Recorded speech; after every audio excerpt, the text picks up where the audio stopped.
నమస్తే, నేను మీ నీలకంఠ. ఇక ఈరోజు టాపిక్లోకి వెళ్ళిపోదాం. ఆంధ్రప్రదేశ్ రాష్ట్రంలో వైసీపీ పార్టీ ఘోర ఓటమి చవి చూసిన నేపథ్యంలో మాజీ ముఖ్యమంత్రి వైఎస్ జగన్ చుట్టూ పలు వివాదాలు చుట్టుముడుతున్నాయని కామెంట్లు వినిపిస్తున్నాయి. కూటమి ప్రభుత్వం కొలువు తీరిన వెంటనే జగన్ ఇంట్లో ప్రభుత్వ ఫర్నిచర్ ఉంది అంటూ టీడీపీ నుంచి సంచలన ఆరోపణలు తెరపైకి వచ్చాయి.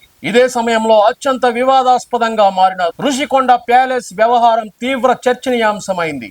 ఈ నిర్మాణాలపైన టీడీపీ తీవ్ర ఆరోపణలు చేసింది.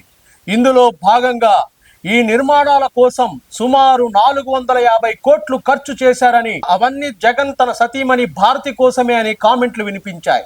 ఈ సమయంలో భారతికి ఊహించని షాక్ తగిలిందని అంటున్నారు.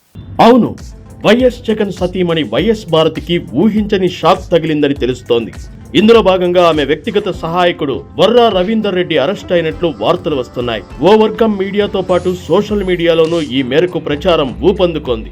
దీంతో ఈ విషయం వైరల్ గా మారింది. ప్రస్తుతం ఏపీ హోంమంత్రి అనిత, వైఎస్ షర్మిల, సునీతారెడ్డి మొదలైన మహిళా నేతలపై భారతి పిఏ రవీందర్ రెడ్డి అనుచిత పోస్టులు పెట్టినట్లు ఆరోపణలు ఉన్నాయని, ఉద్దేశపూర్వకంగానే పోస్టులు పెట్టడమే కాకుండా అసభ్యకరమైన కామెంట్స్ చేసేవాడని అంటున్నారు. అయితే ఇదే సమయంలో మార్ఫింగ్ చేసిన ఫోటోలతో రచ్చ చేసేవాడని ఒక వర్గం మీడియా ఆరోపిస్తోంది. అదేవిధంగా అటు చంద్రబాబు, ఇటు పవన్ కళ్యాణ్ కుటుంబ సభ్యులపైన అతడు అసభ్యకరంగా పోస్టులు పెట్టినట్లు చెబుతున్నారు.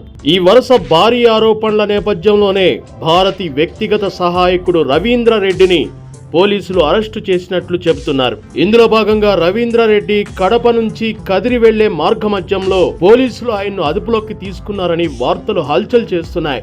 అయితే వర్రా రవీంద్రారెడ్డిని ఏ పోలీసులు అరెస్టు చేయలేదని, ఇదంతా టీడీపీ చేస్తున్న ప్రచారం మాత్రమే అని వైసీపీ నేతలు అంటున్నారు. కావాలనే వైసీపీపై టీడీపీ నేతలు తప్పుడు ప్రచారం చేస్తున్నారని ఫైర్ అవుతున్నారు. ఈ నేపథ్యంలో ఈ వ్యవహారానికి సంబంధించి నిజానిజాలు తెలియాల్సి ఉంది.